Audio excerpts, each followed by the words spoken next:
Please be aware, in this podcast series we talk about all areas of safeguarding, which some people may find upsetting. So please make sure you're okay listening to today's topic.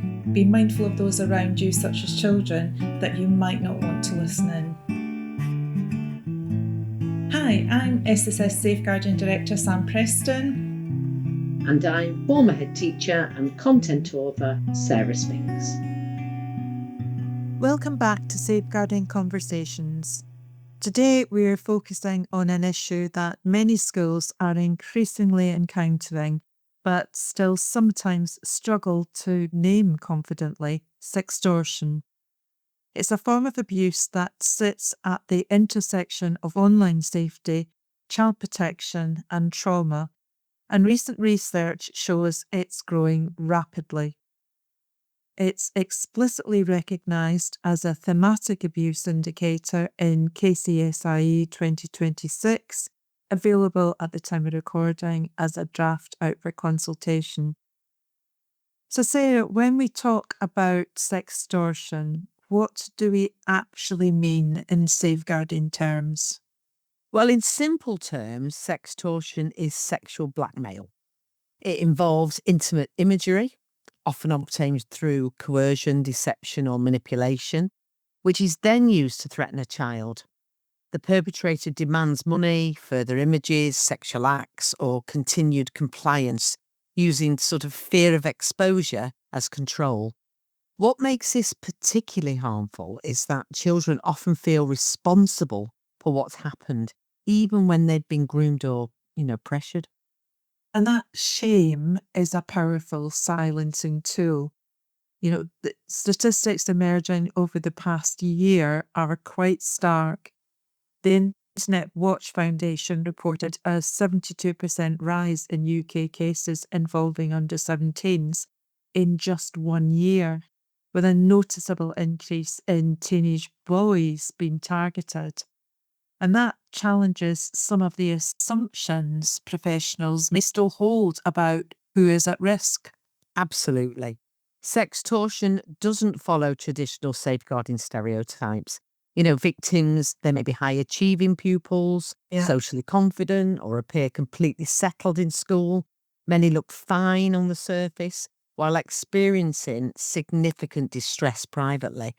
That sort of global research shows the psychological impact can be really severe. Some young people report self-harm linked directly to the abuse. Which is why it's helpful to understand sextortion through an adverse childhood experience, or ACE lens, isn't it? Yeah. This isn't just about, an online incident. It can create prolonged toxic stress affecting emotional regulation, mental health, and even long-term development if support isn't provided early.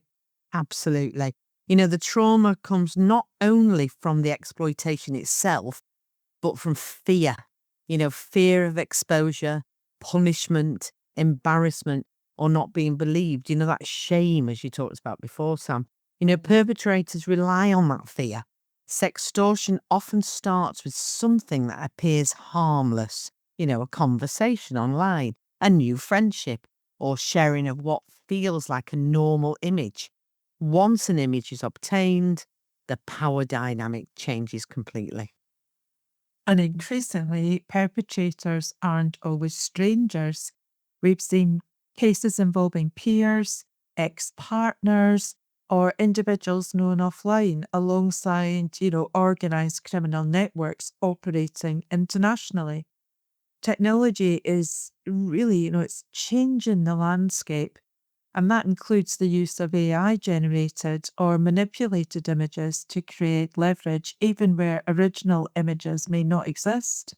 Which I think really reinforces why schools must avoid treating this purely as a digital issue.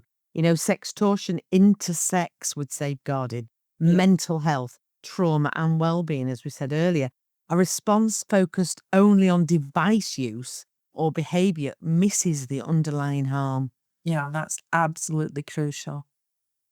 So let's talk about what schools should actually be looking for, Sarah, because often the indicators are subtle. Yeah, they're really subtle. The warning signs, well, they might include things like sudden withdrawal or anxiety, emotional distress, unexplained absences, reluctance to attend school, changes in phone or device behavior, or, are people appearing unusually fearful about messages or notifications. But none of these are definitive on their own.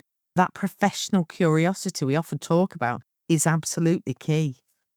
And importantly, staff shouldn't assume that image sharing incidents are always consensual or low level behaviour issues. Sometimes what looks like poor decision making may actually be coercion. Yeah, exactly. Schools, they should always consider whether sextortion could be taking place. Yeah. And when a child does disclose, the response matters enormously. We often talk about this. Support must be confidential, calm, and really importantly, non judgmental. Forcing immediate public disclosure or focusing on blame can re traumatize a child and shut down engagement. And that links closely to prevention as well, doesn't it? Education plays a huge role here, not fear based messaging, but helping pupils understand how coercion works, how manipulation develops, and importantly, where to get help safely. Yeah, and building digital resilience is essential. That includes conversations about consent, peer pressure, grooming tactics, and the reality that anyone can be targeted. Schools also need that strong reporting pathways. We often talk about this. Pupils should know who the DSL is, how to access support, and that they will be taken seriously. And partnership with parents and carers becomes critical too, because many incidents begin outside school hours, but they impact inside the school. Absolutely. Awareness across the whole community strengthens protection. Policies should explicitly reference sextortion and image based abuse, and all staff, not just safeguarding leads, they need training so concerns aren't minimised or misunderstood. And that's vital because ultimately understanding sextortion is about recognizing vulnerability, not judging behavior. When schools understand, everybody in school understands how this abuse works and they respond through a trauma informed lens. They create the conditions where children feel safe enough to seek help. And that's the goal, for children to seek help, ensuring children feel seen, believed, and supported, even when they feel overwhelmed with shame or fear. Sextortion's evolving alongside technology, but the safeguarding principles remain the same: early recognition, calm response, child centred support.